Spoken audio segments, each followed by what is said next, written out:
Good evening everyone. I am Saksham Pandey, your physics teacher, and today we are going to start with the chapter sound. अब हम लोग को ये भी पता है कि sound is basically what? An energy. जैसे light थी, तो अब energy है तो क्या डिफरेंस आ रहा है, जैसे हम लोग ने काइनेटिक और पोटेंशियल एनर्जी के बीच में डिफरेंसेस पढ़े थे. तो लेट्स फर्स्ट ऑफ ऑल सी कि लाइट एनर्जी और साउंड एनर्जी में क्या डिफरेंसेस हैं. स्ट्रेट रहती है, जिगजैग रहती है. लाइट की स्पीड बहुत ज़्यादा है. हाँ, ये अच्छा डिफरेंस है. ये अपना लेक्चर नंबर होगा 35. और आयुष आज भी नहीं आया.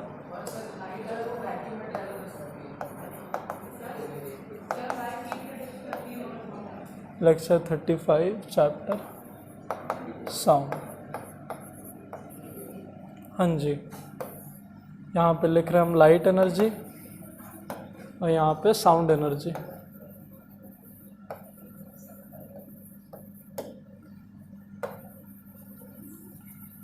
ठीक है. लाइट एनर्जी के बारे में क्या सबसे एक बहुत अच्छा डिफरेंस बताया कि ये बहुत फास्ट चलती है ना. फास्ट. और स्पीड है क्या इसकी?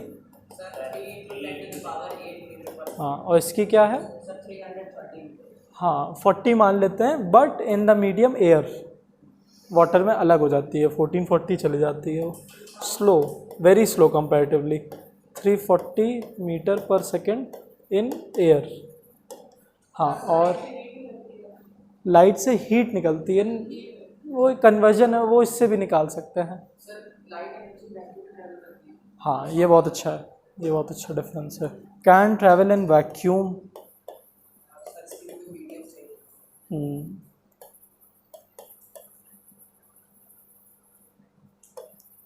Needs medium. अब ये वाला पॉइंट समझिए.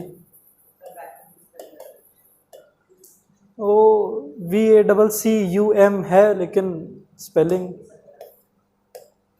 VACCUM. ठीक है, वो हमारा M चलता रहता है, उसकी दिक्कत नहीं है. क्यों मेरे भाई, क्या है स्पेलिंग? हाँ,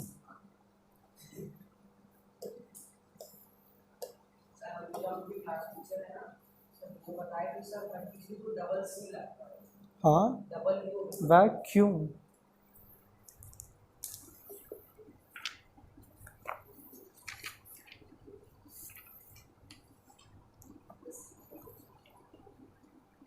हाँ यार, सही बोल रहे, वैक्यूम. चलिए, आज ये एक बहुत बड़ी चीज़ क्लियर हो गई, क्योंकि इंग्लिश तो ऐसी लैंग्वेज है, तोड़ के बोला तो वैक्यूम बनता है, पता नहीं यू डबल क्यों आ रहा. ये पहला मैंने वर्ड देखा जिसमें यू डबल आया है. आज तक मैंने कभी डबल यू साथ में नहीं देखा. कोई और वर्ड बताइए जिसमें डबल यू साथ में हो. चलिए, कोई नहीं, पहला वर्ड. तो अगर कोई पूछता है कि दो यू साथ में कब होता है, वैक्यूम में होता है. अब ऐसे वेव्स को हम लोग कहते हैं, अब मैं इंग्लिश का टीचर तो हूँ नहीं, मैं तो फिजिक्स का हूँ, तो मैं समझाता हूँ. अब ऐसे वेव्स को कहते क्या? ऐसे वेव्स को हम लोग कहते हैं non mechanical waves. Non mechanical waves. Non mechanical waves वो होती हैं जो कि बिना मीडियम के भी ट्रैवल कर सकती हैं. मतलब they don't need a medium. एक चीज़, दोनों ही वेव के फॉर्म में ट्रैवल करती हैं. ये एक सिमिलैरिटी भी है, लेकिन दोनों का वेव का फॉर्म अलग अलग है. जैसे हम लोग पिछले चैप्टर में पढ़े, मैंने बताया था ना, अभी आपको पढ़ाया जा रहा है कि लाइट बस एक स्ट्रेट पाथ में ट्रैवल करती है, ट्रांसलेशन मोशन शो करती है. लेकिन आगे जाके 11th में बोल दिया जाएगा कि नहीं, वो वाइब्रेशनल मोशन शो करती है. तो ये माना जाता है कि लाइट का नेचर ऐसा है कि ये दोनों चीज़ें शो करती है. अभी तक पूरी तरह से लाइट को समझा नहीं गया है कि एग्जैक्टली पैटर्न कौन सा फॉलो करती है.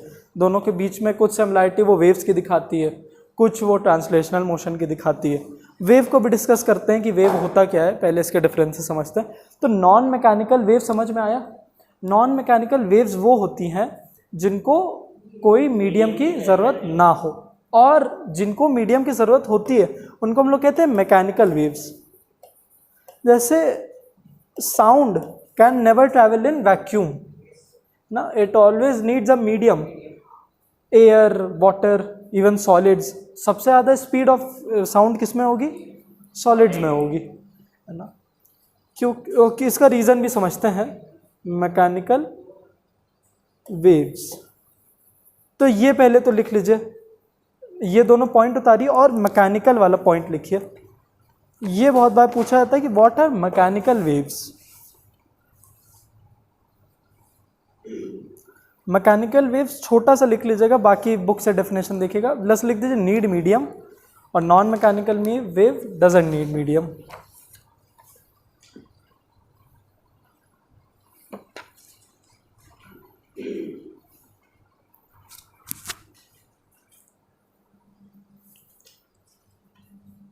ठीक है, आगे बढ़ते हैं। और कोई डिफरेंस किसी को पता हो अगर? और कोई डिफरेंस बेटा? एनीवन? नहीं। अब दोनों लोग के वेव के बारे में बात करते हैं। जो मैंने बोला कि दोनों लोग वेव फॉर्म में ट्रैवल करती तो हैं, लेकिन दोनों के वेव का फॉर्म अलग है। अब अगर मैं साउंड के वेव की बात करूं तो देखिए, साउंड का पार्ट, जैसे साउंड क्या करता है, ये पहली बात तो मोशन की बात करते हैं कि कितने टाइप के मोशन कोई पार्टिकल कर सकता है। मोशन करते क्यों हैं? मान लीजिए यहाँ पे कुछ है, उसको यहाँ पे पहुँचाना है, इसीलिए मोशन किया जाता है, ए पॉइंट टू बी पॉइंट जाने के लिए। तो यहाँ तक जाने के लिए एक रास्ता तो ये है कि ये ट्रांसलेशनल मोशन कर दे, जिनको पार्टिकल मोशन भी कहते हैं, मतलब पार्टिकल बेसिकली यही मोशन करते ही हैं। और एक मोशन और होता है रोटेटरी मोशन, सर्कुलर मोशन, और तीसरा मोशन होता है वाइब्रेशनल मोशन।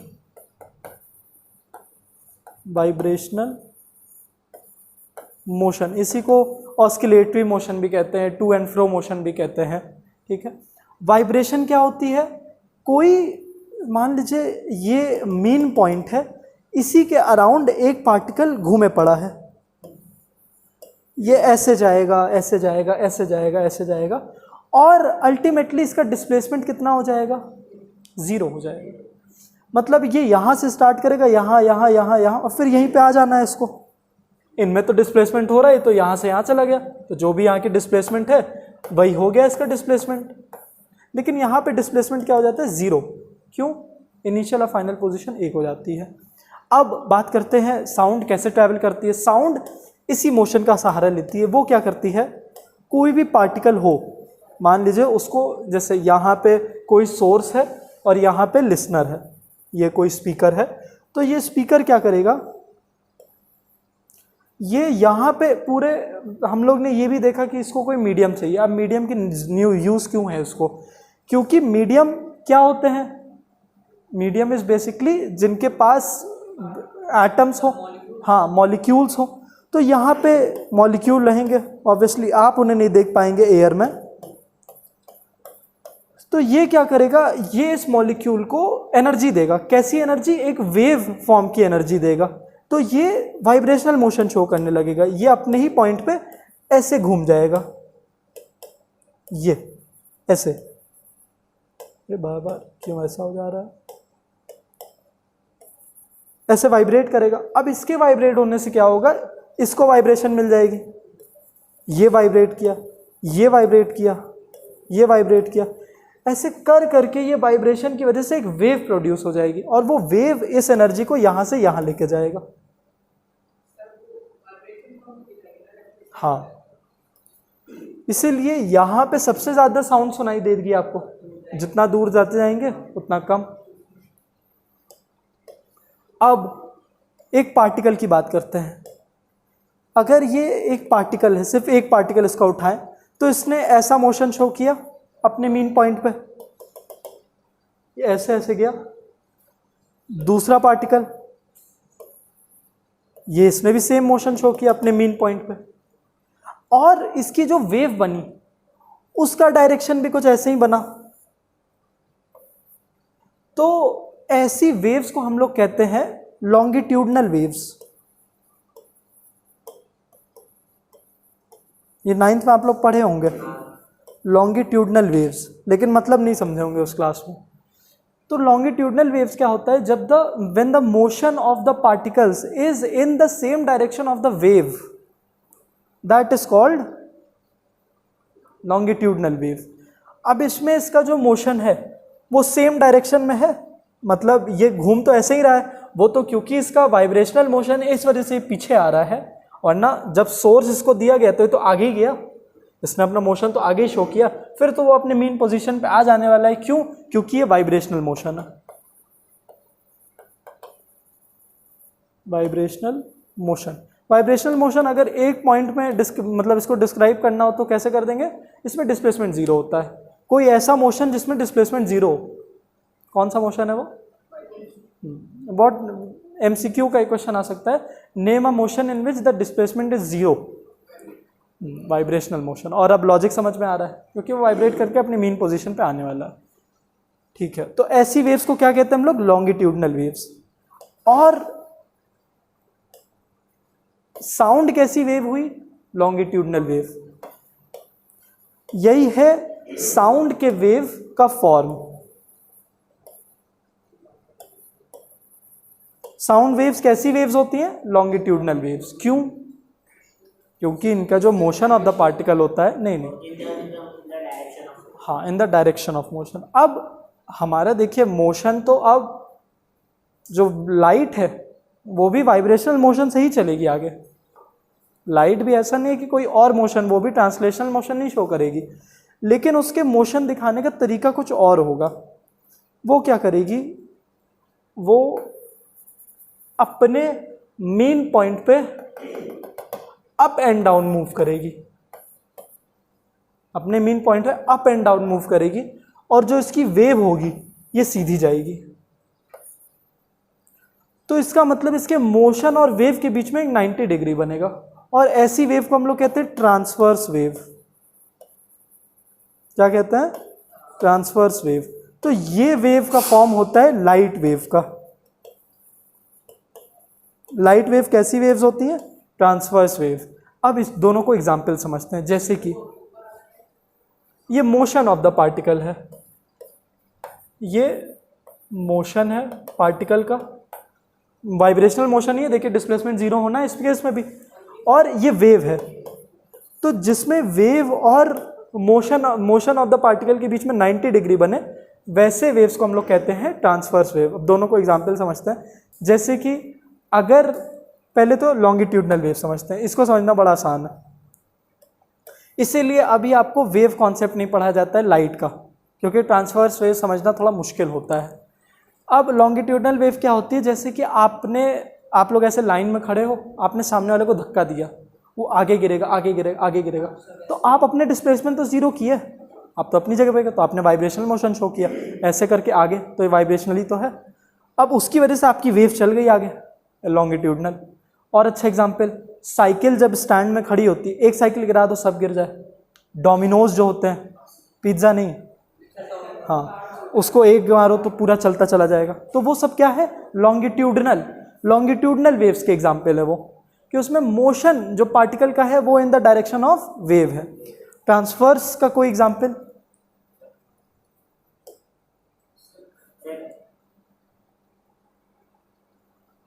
पानी की लहर, पानी की जो लहर होती है, जैसे पानी की लहर ऊपर और नीचे उठती है, आपने देखा हो पानी की लहर ऊपर और नीचे उठती है ऐसे ऐसे, लेकिन इसकी वेव चलती है आगे। तो ट्रांसवर्स वेव का पानी की लहर एग्जाम्पल है। जैसे कोई इसका डायग्राम उठाए अगर,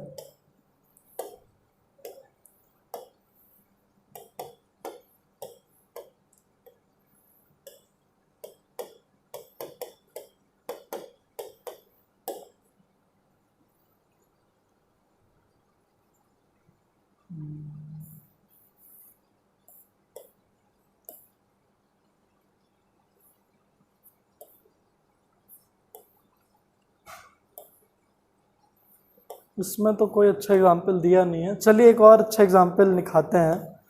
जैसे मान लीजिए आपके पास कोई रोप है, क्या है आपके पास? रोप है। अब रोप को अगर आपने ऊपर और नीचे कैसे झटका दिया, कोई रोप यहाँ पे तो नहीं है, ऐसा ये है। तो अगर ये एक सीधी रोप है और इसको मैं बस ऊपर और नीचे का ऐसे झटका दूँ तो देखिए वेव वहाँ तक गई। हाँ, तो अब देखिए मैंने मोशन तो अप एंड डाउन किया, ये अप एंड डाउन, लेकिन वेव चली उस डायरेक्शन में, 90 डिग्री बना, up and down motion, wave का डायरेक्शन ये। तो ये एक ट्रांसवर्स मोशन का, ट्रांसवर्स वेव का एग्जाम्पल है। तो ट्रांसवर्स और लॉन्गिट्यूडनल में शायद डिफरेंस क्लियर हो। साउंड कैसी है? बहुत बढ़िया। लाइट कैसी है? हाँ। अब पूरा करेक्टली हम लोग ये बोलेंगे कि साउंड है हमारी longitudinal mechanical wave, longitudinal mechanical wave. इसको क्यों लॉन्गिट्यूडनल मैकेनिकल वेव कह देंगे? मीडियम चाहिए और लॉन्गिट्यूडनल को एक्सप्लेन करिए। इसमें मोशन ऑफ द पार्टिकल है वेव के डायरेक्शन में। और लाइट कैसी होगी एवरल?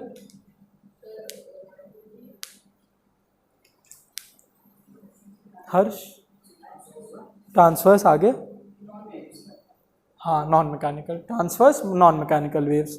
क्यों? क्योंकि इनको कोई मीडियम नहीं चाहिए। और हाँ, ट्रांसवर्स को कैसे एक्सप्लेन करेंगे? 90 डिग्री। क्या चीज़ 90 डिग्री बना? Motion of the particle wave के साथ। कैसे बना सकता है? जब वाइब्रेशन अप एंड डाउन हो। और लॉन्गिट्यूडनल में वाइब्रेशन टू एंड फ्रो होता है। अब हमारे जो नॉन मैकेनिकल वेव्स हैं उनके और भी एग्जाम्पल हो सकते हैं, जैसे आपके UV wave, UV rays, X ray, radio waves. इन सबको किसी को मीडियम की ज़रूरत नहीं है। और विजिबल लाइट, लाइट को भी नहीं है, तभी तो स्पेस में ट्रैवल कर लेती है। हाँ, गामा रेज, हाँ, जितनी भी हमारी इलेक्ट्रोमैग्नेटिक वेव्स हैं। ठीक है, इतना डिफरेंसेस क्लियर हुआ। और जब इस चैप्टर में हम लोग मूवमेंट को कहेंगे प्रोपोगेशन, जब एक वाइब्रेशनल मोशन होता है तो उसको या फिर प्रोपोगेशन बेसिकली होता है किसी चीज़ के आगे बढ़ने को, है ना। जैसे बोलते हैं ना कि इस पार्टी ने एक प्रोपोगंडा चलाया अपना, मतलब एक मोशन चलाया है। हाँ नहीं, वो तो अलग, वो तो प्रोपोगेशन वो तो अलग हो जाता है कि वो स्टेम हम काट के। प्रोपोगेशन बेसिकली फिजिक्स में मूवमेंट दिखा रहा है, जैसे हम बोले ना मूवमेंट ऑफ द पार्टिकल, तो यही हम हो जाएगा प्रोपोगेशन ऑफ। तो जैसे साउंड वेव जब आगे चलती रहेगी, साउंड वेव जब आगे चलेगी तो हम लोग कहेंगे प्रोपोगेशन ऑफ साउंड वेव हो रहा है। प्रोपोगेशन नहीं, propagation of sound wave. 9th में एक पूरा चैप्टर था ना प्रोपोगेशन ऑफ साउंड वेव, इसमें प्रोपोगेशन का मतलब था मूवमेंट, साउंड वेव कैसे आगे चलती है। तो अभी तक कितने डिफरेंसेस हुआ?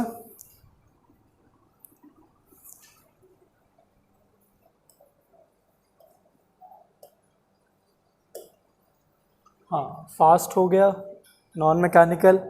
अब एक और ऐड कर लीजिए इसी के नीचे, यहाँ पे लिख लीजिए जो अभी अभी किया। लाइट कैसी है? ट्रांसवर्स, उस पर लॉन्गिट्यूडनल लिखिए। बनाते चलिए साथ साथ, समझ के लिखेंगे ना तो याद हो जाएगा।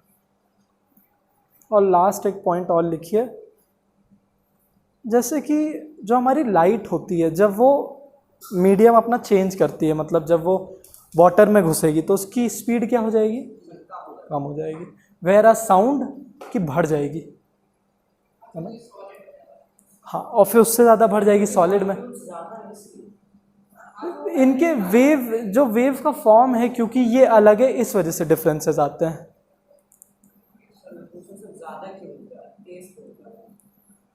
क्योंकि इसका लॉन्गिट्यूडनल वेव है ना, तो उसको जो मॉलिक्यूल्स को पास होना है ना, वो उसके लिए बेनिफिशियल है कि वो मॉलिक्यूल को बहुत, जैसे अगर मुझसे बहुत दूर लड़का खड़ा हो तो मुझे तो बहुत लंबा ऐसे हाथ, और मेरे पास ही खड़ा हो तो मैं ऐसे दे दूं, तो जैसे मॉलिक्यूल पास आ गए तो लॉन्गिट्यूडनल वालों के लिए आसान हो जाता है, पर ट्रांसवर्स वालों के लिए मुश्किल हो जाता है।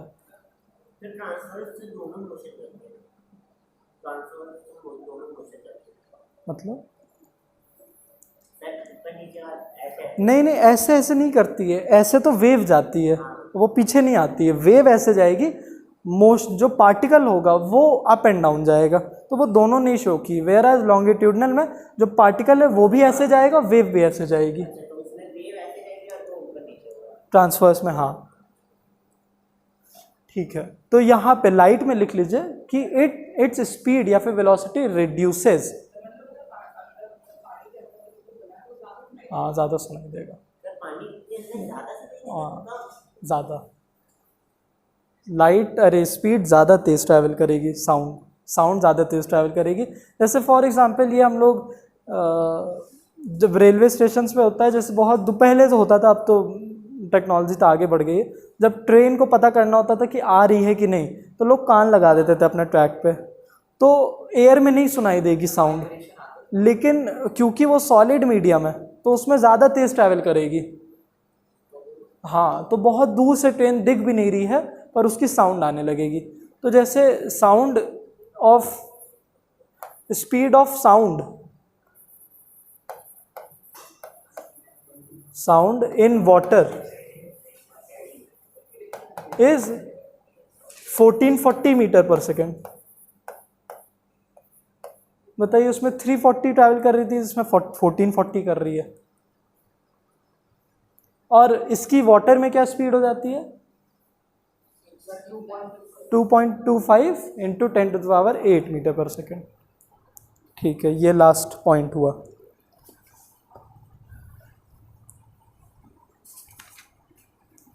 ठीक है, अब मेन आ जाते हैं जो अपना टॉपिक स्टार्ट करना है, जो कि रिफ्लेक्शन ऑफ साउंड। मैंने पहले ही एक डिफरेंस क्लियर करा दिया, साउंड और लाइट के बीच में क्या डिफरेंस होता है। हाँ जी बेटा, किस में? 1440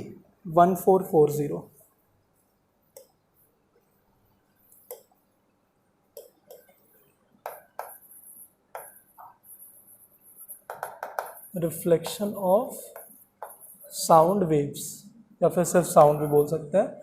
और इसी फिनोमेना को क्या कहते हैं जब साउंड रिफ्लेक्ट होने लगे? एको कहते हैं। बहुत बढ़िया।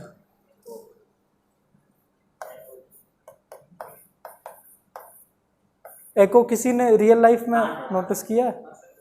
क्या हो गया बेटा, इतना हंस क्यों रहे हो? कुएं में, खाली रूम में?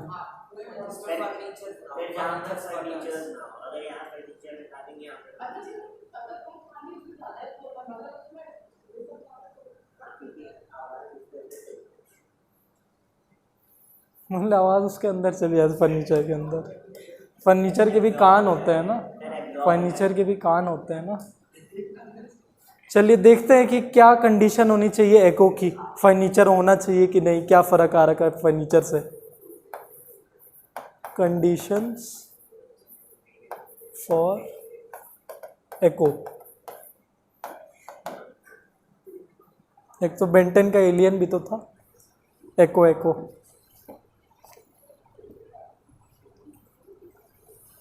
पहली कंडीशन है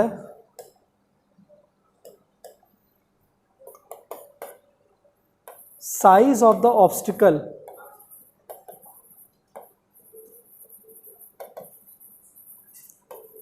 should be greater than the wavelength of the sound। बेटा उधर बैठ जाओ, फिर इधर आ जाओ, तुम भी बात मत करना, कुछ आ गया, उधर जाओ, उधर। ठीक है, size of the obstacle should be greater than the wavelength of the sound. इसका क्या मतलब, जैसे कोई ऑब्स्टिकल है अपना यहाँ पे, तो इसका साइज इतना नहीं होना चाहिए कि हमारी जो साउंड है वो इतनी वेवलेंथ निकाल रही है और ये ऑब्स्टिकल इतना छोटा सा, तो ऐसे में एको नहीं हो पाएगा, है ना। ऑब्स्टिकल का साइज बड़ा होना चाहिए, जैसे अगर वेवलेंथ इतनी जा रही है तब ये ऑब्स्टिकल जाके इसको रिफ्लेक्ट कर देगा, ठीक है, इसको वापस भेज सकता है। तो पहली कंडीशन तो ये हुई। हाँ, तो पहली कंडीशन लिखिए, क्या?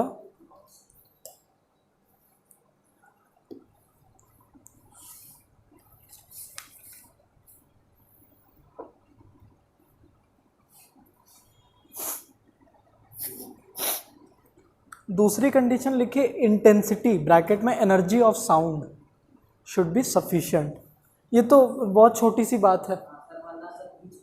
हाँ, अगर मैं धीमे से ही बोल दूँ अविरल तो कुछ भी नहीं सुनाई देगा। जैसे आप लोग कुछ सुनाई दिया जो मैंने धीमे से बोला, मैंने बोला अविरल धीमे से बहुत। तो ये जब साउंड की में इतनी एनर्जी ही नहीं है तो वो एको करने के बाद कैसे इतनी एनर्जी रखेगा। हाँ, ओके। तो दूसरी है energy should be sufficient.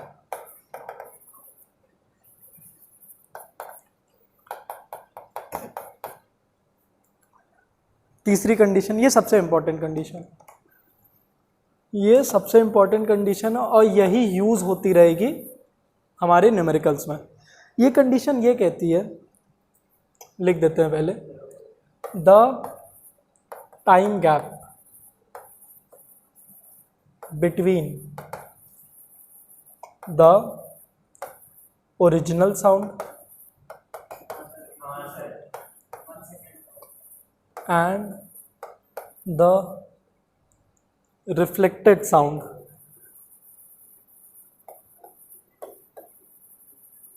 should be greater than or equal to 0.1 second. 1 second तो बहुत हो जाएगा।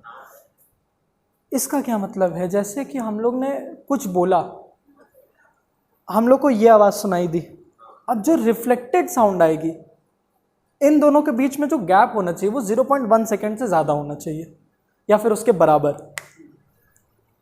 तो ये जिसने प्रैक्टिकली नोटिस किया होगा वो देखेगा कि एको थोड़ी देर बाद सुनाई देती है, तुरंत नहीं सुनाई देती है ना। और जिसका टाइम गैप 0.1 सेकेंड से कम हो गया उसका क्या? नहीं, आपको रिपीटेटिव आ रही है साउंड लेकिन वो 0.1 सेकेंड से कम आ रही है, मतलब तुरंत बोला तुरंत आ गई। हाँ, इसी को कहते हैं रिवर्ब। जो रिवर्बरेशन होता है, रिवर्बरेशन और साउंड वेको में यही डिफरेंस है। रिवर्ब आपने सुना होगा ना, तो रिवर्बरेशन, हाँ गाने वाला आजकल चल रहा है ना, स्लोड एंड रिवर्ब। हाँ, तो उसमें क्या होता है, एक ही आपको चीज़ बार बार सुनाई देगी, गूंजना वाला, मगर वो एको भी नहीं है क्योंकि एको तो हो एक ही लाइन आपको 2 बार सुनाई दे दे। जैसे एको में क्या होगा, बहुत अच्छा एग्जांपल है, एको में पूरा सेंटेंस सुनाई देगा। जैसे अगर मैंने बोला कि Aviral is a very good child, तो ये थोड़ी देर बाद फिर Aviral is a very good child, ये आए। और रिवर्ब में क्या, अविरल इज अ वेरी वेरी, ऐसे साथ साथ चलेगा और ये चलता है अविरल। ठीक है, तो रिवर्ब और एको के बीच में डिफरेंस समझ में आ रहा है? ठीक है, तो इसमें क्या हो जाएगा, इसमें लेस देन 0.1 सेकेंड का टाइम गैप हो जाएगा। ये एक नॉर्मल इसी के बीच में डिफरेंसेस है। इसको ज़्यादा अच्छा होगा याद करने से अच्छा समझ लीजिए। इसमें रिवर्ब के बारे में उतना बताया नहीं है, और ये सब इसमें बताया कि ताजमहल और ये सब में बहुत अच्छे से हो सकता है। चिल्ला दीजिए, चिल्लाने के बाद क्या होगा? अच्छा लगता है,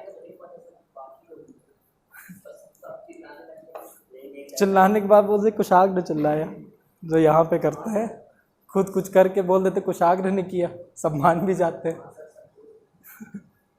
ठीक है, तो ये सबसे इम्पोर्टेंट पॉइंट है ना, इसको याद रखिएगा। तो टी क्या होना चाहिए, ग्रेटर देन और इक्वल टू। तो हम लोग न्यूमेरिकल्स में मानेंगे टी जब अगर टाइम नहीं बताया हो। हमेशा नहीं बेटा, उससे ज़्यादा हो सकता है तब एको होगी। 0.1 सेकेंड के बराबर या उससे ज़्यादा हो, जैसे 0.1 सेकेंड पे भी एको हो जाएगा, और टी अगर 1 सेकेंड हो गया तब भी हो जाएगा, टी अगर 10 सेकेंड हो गया, अरे बाप रे, तब भी हो जाएगा। ठीक है, इससे कम अगर मैंने टी 0.01 सेकेंड बोला तब ये एको नहीं होगा। अगर बोल रहा है कि ओरिजिनल साउंड आई और रिफ्लेक्टेड साउंड आई और दोनों के बीच में टाइम गैप सिर्फ इतना था, तो वो एको नहीं खिलाएगा। ये तीनों एको हैं। अगर बोलता है न्यूमेरिकल तो ऐसे ही बनेगा कि किसी ने बोला कुछ और उसको सुनाई दिया, अब दोनों के बीच में डिस्टेंसेस निकालो, तो उसमें आप हाँ 10 सेकेंड बहुत ज़्यादा हो जाएगा, लेकिन समझने के लिए क्या 100 ले लूँ मैं, उसमें क्या है, इंटेंसिटी ऑफ साउंड बहुत ज़्यादा है और डिस्टेंसेस बहुत ज़्यादा है। जैसे बहुत बड़े बड़े पहाड़ में सोर्स भी नहीं पता होता कि सोर्स आ कहाँ से, जैसे अनाउंसमेंट होती है जब बड़े बड़े पहाड़ों में तो बहुत देर बाद ही तो सुनाई देता है। सबसे अच्छा एग्जांपल लाइटनिंग का, कितनी देर बाद सुनाई देती है ना। तो ऐसा तो हो नहीं सकता कि ये बहुत देर बाद ना सुनाई दे। 10 आपके न्यूमेरिकल में 10 तक नहीं आएगा, मैक्सिमम 2 3 4 5 खींच लेगा। हाँ होगा, कंडीशन तो नहीं ज़्यादा, ग्रेटर देन और इक्वल टू, इसीलिए मैंने ये 3 लिया है। इस पे नहीं हो पाएगी, अगर 0.1 सेकेंड से कम हुई, इससे ज़्यादा कितना भी हो सकता है। हाँ हाँ, उससे कम होने, रिवर्बरेशन में होना चाहिए ये, रिवर्ब बोल दीजिए।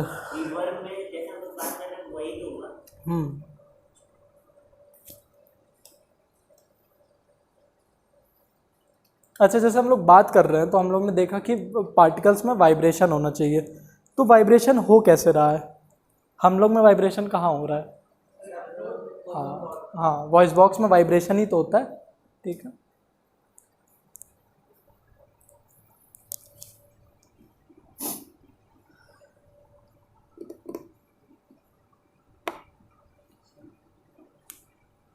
अगर रिवर्बरेशन डिफाइन करने को आ जाएगा तो आप लोग बोल दीजिएगा overlapping of sounds, sound overlap करेगी, और फिर उसका रीज़न पूछ ले तो क्या, time gap between original and reflected sound wave is less than 0.1 second.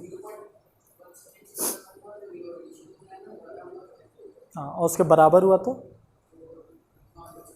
Normal sound नहीं बेटा, तब भी एको होगा।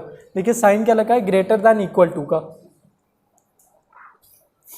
आपको अपने न्यूमेरिकल में अगर टाइम नहीं दिया होगा तो t 0.1 सेकेंड ही मानना होगा, ये ध्यान रखिए, न्यूमेरिकल नहीं सॉल्व कर पाएंगे वरना। चलिए एक लास्ट इसका जो कंडीशन है वो इसी की मदद से निकल के आएगा, वो है कि जो क्या हो गया बेटा, कुछ आग रही, क्या इतनी बात कर रहे हो, जाओ यहाँ बैठ जाओ,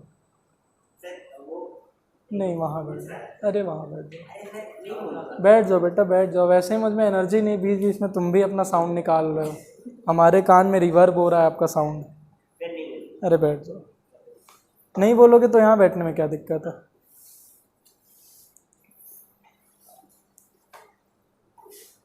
मैं चिपक जाओ,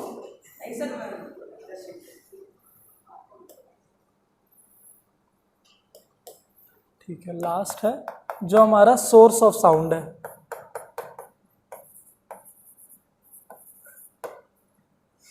और जो ऑब्स्टिकल है, ऑब्स्टिकल का साइज कैसा होना चाहिए, हाँ जो वेवलेंथ है सब उसकी ज़्यादा होना चाहिए। वेवलेंथ मतलब तो समझते हो ना, एक वेव की क्या लेंथ है, हाँ ये पूरी वेवलेंथ हो जाएगी। हाँ, इसको भी आगे समझेंगे, ठीक है। तो मान लिया ये ऑब्स्टिकल उससे बड़ा है, अब अविरल और इस ऑब्स्टिकल के बीच में कितना मिनिमम डिस्टेंस होना चाहिए। अब इससे आपका फर्नीचर वाला क्वेश्चन आंसर हो जाएगा। 10 17 निकालने की कोशिश करिए, 1 मीटर, इतना बोले एकदम, क्या हाथ रख के बोल रहे,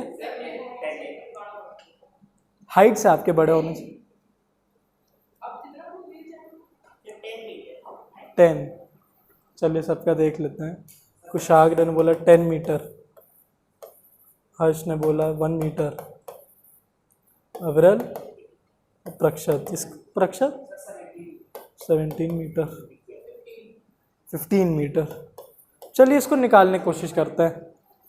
हम लोग को ये पता चला कि एको तभी सुनाई देगी, मतलब इस ऐसे रूम में अविरल को एको सुनाई दे रही है, मतलब जो हमारा टाइम है वो हम लोग 0.1 सेकेंड ले लें, है ना, मिनिमम टाइम गैप इतना होना चाहिए।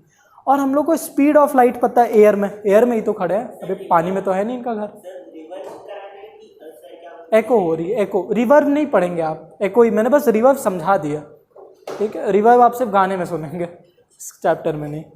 और speed of light in air कितनी है, हाँ, ये सब पता चल गया। और ये जो डिस्टेंस होगी, ये हम लोग 2D कर देंगे। क्यों?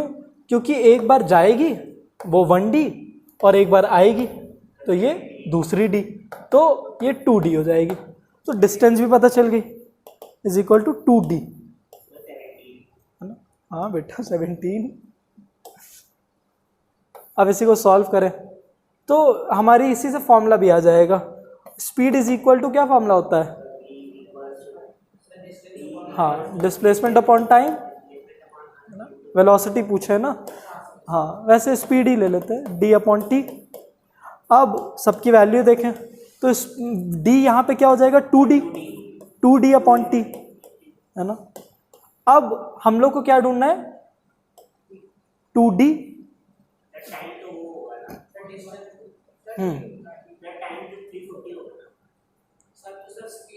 टाइम 340। अभी 340 टाइम नहीं होगा, वो स्पीड होगी, ठीक है। तो 2D will be equal to S into t और D is equal to S into t upon 2।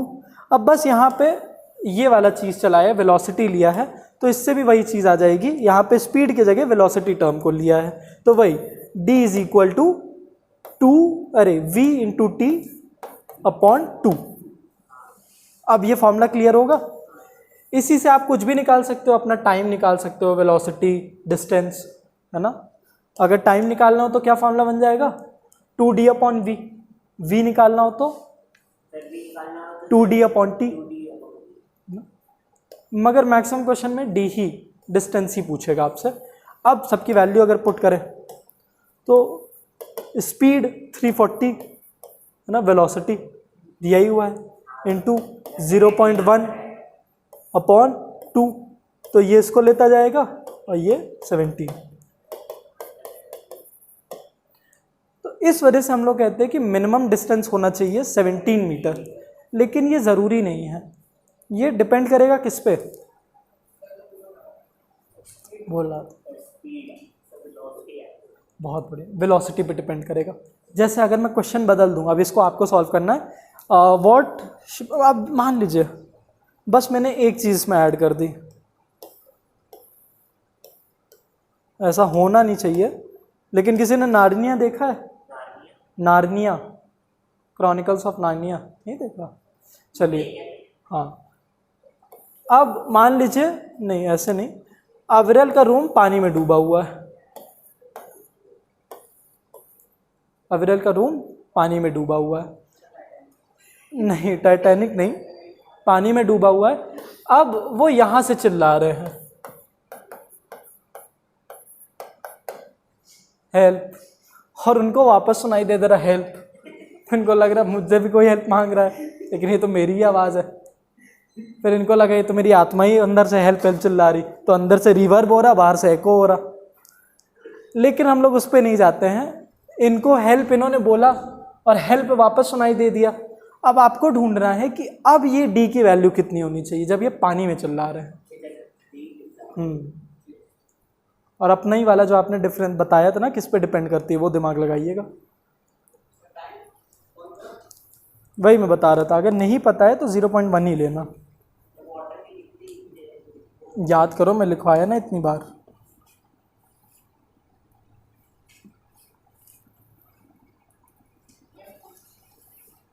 पूछो अविरल से, पानी में डूब गया बेचारा, तुम बाहर बात कर रहे थे। कैसे दोस्त हो तुम? अभी हेल्प हेल्प चिल्ला रहा था, तुम रूम के बाहर थे। 70? नहीं, हाँ 72। वेरी गुड, वाह यार, बड़ी जल्दी सब लोग निकाल लिया। मतलब समझ में आया कॉन्सेप्ट। चलिए बहुत बढ़िया, जिसको समझ में आ गया बहुत बढ़िया, जिसको नहीं आया फ़ोन पे बात करें। सबका 72 आ गया ना, समझाने की ज़रूरत है नहीं अब। तो जब समझ में आ गया तो क्यों समझाऊं? मतलब पढ़ने लगा है लड़का, आप तब भी उसको नहीं मान पा रहे पढ़ता हुआ। ठीक है, अब एक और न्यूमेरिकल करिए। अबरहल कोई नहीं कि बदल दे। चलिए कुशाग्र, प्रक्षत, चलिए प्रक्षत। प्रक्षत स्पीक्स हेलो, लिखिए लिखिए, बड़ा अच्छा न्यूमेरिकल है, मेरा ओरिजिनल न्यूमेरिकल है। Prakshat speaks hello on Mount Everest, या फिर in front of Mount Everest, नहीं in front of Mount Everest, on तो कैपेसिटी पे, कैपेसिटी अनुसार, in front of Mount Everest and hears hello after 5 seconds, and hears hello after 5 seconds. Find the distance between Prakshat and Mount Everest. After 5 seconds. Find the distance between Prakshat and Mount Everest.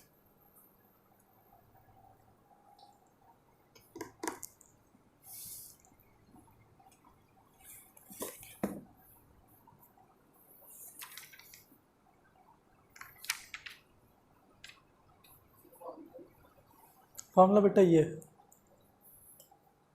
क्यों बात याद करने चले जाते हो? हम लोग derivation भी निकाल दिए साउंड, ये फॉर्मूला और डेरिवेशन ये है उसका। 85, 850 मीटर। अबरेल आपका नाम नहीं लिया तो नहीं निकाल पाए, अभी निकाल लिए थे। चलिए अब आप ही को खड़ा करेंगे। हाँ, ज़ीरो की तो कोई वैल्यू होती नहीं।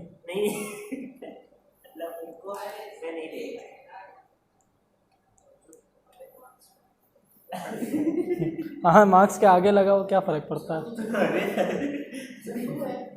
हाँ 2 है वेलोसिटी, और टी, हाँ टी टाइम है, पता तो है यार। हाँ बहुत इजी, समझ में आ रहा है ना, तो इजी लग रहा है। घर जाके लगाना, यहाँ पे तो मैं कुछ भी कराता हूँ तुम लोग को बड़ा इजी लगता है। घर जाते हैं, टेस्ट जैसे ही टेस्ट आता है, सही है कौन सा क्वेश्चन है, आपने तो नहीं कराया ये? नहीं सर नहीं कराया, अभी तक नहीं समझ में आया। अरे बाप रे बाप, साउंड समझ में आ रहा है? साउंड आ रहा है?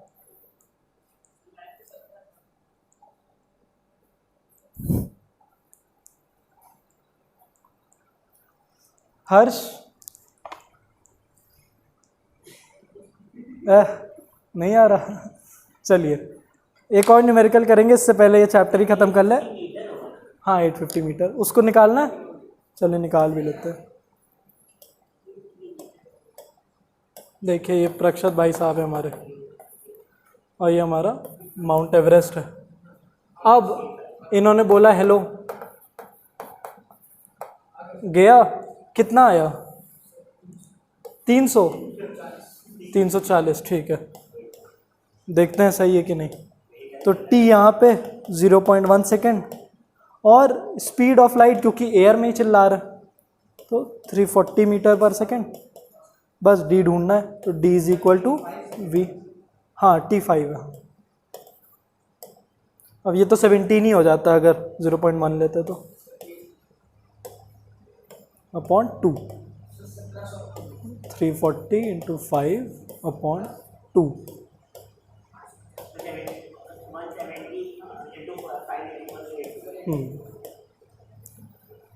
ठीक है, ये हुआ। अब एक और न्यूमेरिकल करेंगे, इससे पहले यूजेस ऑफ एको जान लीजिए। एको समझ में आया ना?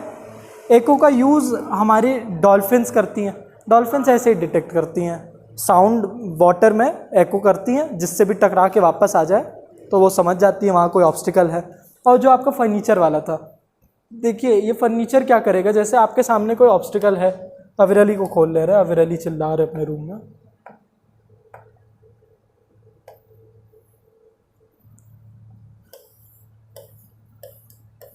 कहाँ गए अविरली है, पानी हटा देते हैं।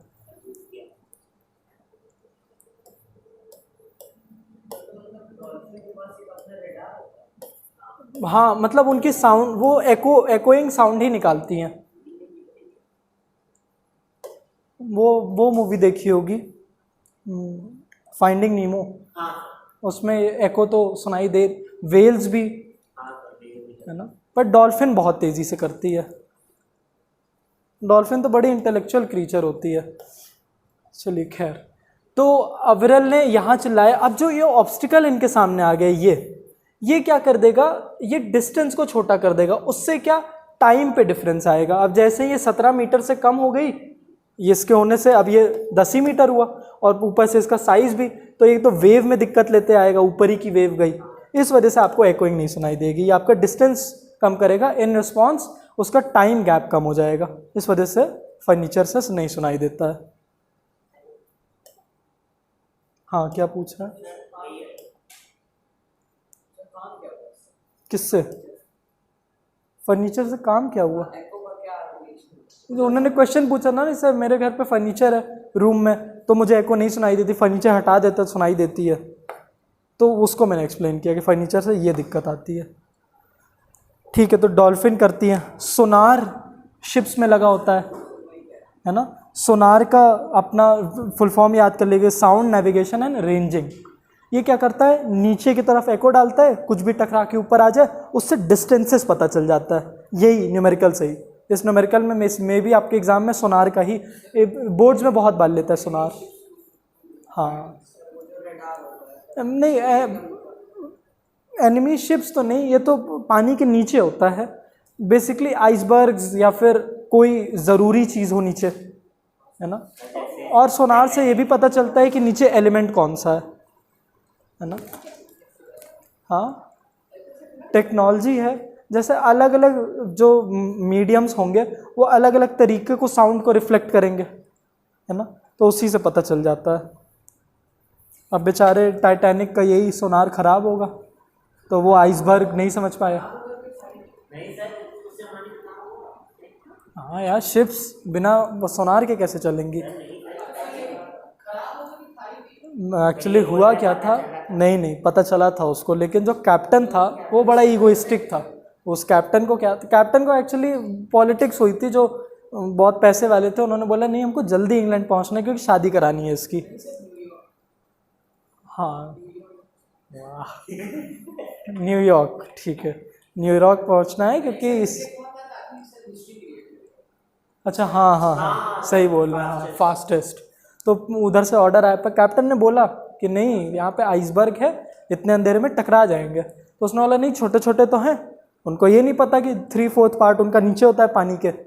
अब वो सीधे गया, छोटा सा आइसबर्ग ऊपर लगा, उसको लगा तोड़ देगा, पर नीचे वो भारी था तो उसने छेद कर दिया। हाँ, लेकिन रिकॉर्ड तो बन गया।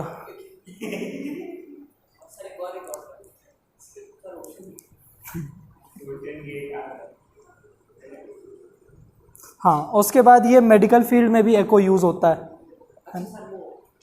हाँ, अल्ट्रासाउंड में, ठीक है।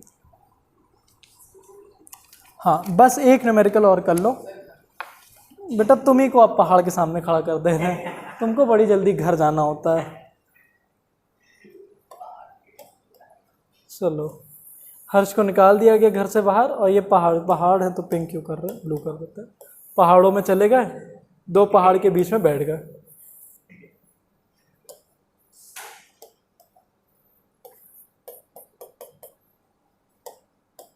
और यहाँ से चिल्लाने लगे, क्या चिल्लाए अविरल, ठीक है कि कुछ और, कोई और तो इनका दोस्त नहीं है? स्नोई, अच्छा नहीं, वो सब नहीं लेंगे। अच्छा, कुत्ता, तो आप अपने बगल में स्नोई को रखते हैं? नहीं तो आपको इतना भी नहीं कॉन्फिडेंस है कि आपके नाम के आगे वो स्नोई को ना चिल्ला दे। मतलब चॉइस किसके बीच में आ रही है? और स्नोई कौन रखता है कुत्ते का नाम? कौन सी ब्रीड है? वाइट कलर का है क्या? अच्छा चलिए ठीक, अच्छा है, काला कलर का नहीं है। ठीक है, इन्होंने हाँ यहाँ पे चिल्लाया अविरल, और इनको 2 एको सुनाई दी। ये मान लीजिए ये आपका माउंटेन ए है और ये माउंटेन बी है, और इनको 2 एको सुनाई दी। फेस किसी भी तरफ, मैंने ऐसा फेस बना दी, अब आपकी मर्जी, ठीक है। इन्होंने अवरेल चिल्लाया, उनको 2 एको सुनाई दी। सही भी है, 2 एको सुनाई देने वाली है। एक 2 सेकंड बाद सुनाई दी, एक 3 सेकंड बाद सुनाई दी। अब आपको क्या करना है, इन दोनों माउंटेन्स के बीच में डिस्टेंस ढूंढ देना है, और जिसकी जिसकी डिस्टेंस आ गई वो बता के चले जाना पहाड़ों पे।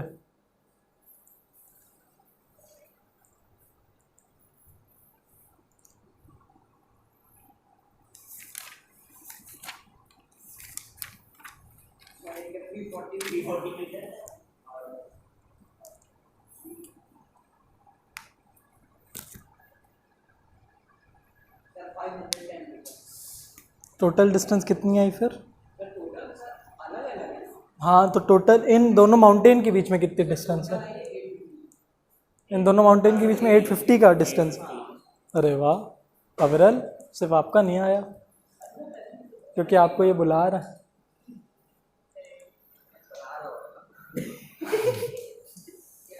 बोले आ रहा होगा, ठीक है। चलिए, तो ये वाला यूनिट ख़त्म हुआ। अगले क्लास से हम लोग ये नेचुरल वाइब्रेशंस, रेजोनेंस, ये सब करेंगे।